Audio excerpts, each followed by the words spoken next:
So I saw a very controversial movie, the Netflix original, Leave the World Behind. Let's talk about it. Okay, so this is a very controversial movie in the fact that not a lot of people like it. Most people either love it or hate it. I will tell you what I feel about it in just a little bit.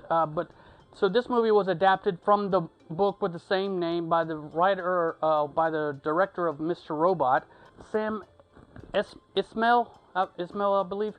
And so this family is going to go for a little weekend getaway to a very luxurious, out in the woods, place to be. And it's a Airbnb, I believe. And they get out there. Julia Roberts is the mother. Ethan Hawke is the father. Very prominent actors. A couple other actors in here that are prominent is, well, not prominent, famous. Kevin Bacon, and I'm going to mess up his name so bad. Ali, I'm not going to try the last name. But these are all very distinguished actors, and they are very good at their jobs. But here's the problem. So this movie is supposed to be an apocalyptic tale. Something about when a cyber attack happens and how it actually goes down, and that the country would just turn on itself and have a civil war. You don't get any of that, really, from this movie. This movie has really no plot that you can follow. The deers are like deer in headlights. They follow these people around, and it makes no sense whatsoever. Alright, so when the family, with Ethan Hawke, Julia Roberts, and their two teenage kids, are at this B&B, the owners of the family come and say they want to stay at their own house because of what's been going on. They reluctantly let them in. They go stay in the guest room of their own house. And, man, I want to tell you that this was a good movie because of the actors.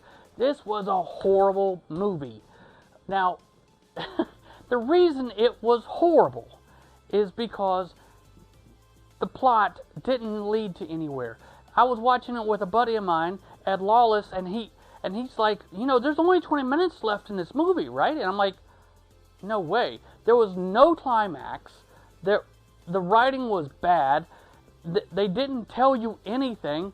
Kevin Bacon, who's a star in his own right, was cut down to maybe 5 minutes worth. You see him, and then later on you see him again.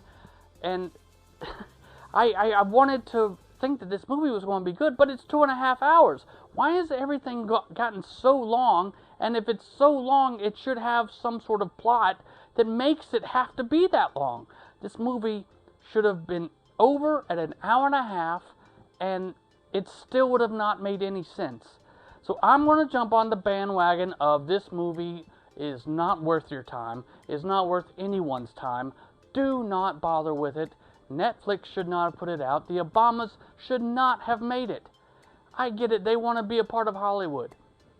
They had that status for a long time, and they think that they probably made a great movie. They didn't. This movie has so many holes. It just makes no sense. So I'm definitely a hater on this movie. And I'm sorry, y'all. I want to like movies. I do. But this one, just do not watch it. You'll just be wasting 2.5 hours of your life. So I'm just going to cut it short because I don't want to get into all of the details. It's just not worth it. So my recommendation on this movie is a do not watch. Do not even scroll over it, because then you'll start to see bits of the clips. Okay, so I will be talking about another movie in the next one. The next one's probably going to be, I think, Family Switch. It's another Netflix original. Let's hope it's a little bit better. Until then, we'll see you at the movies.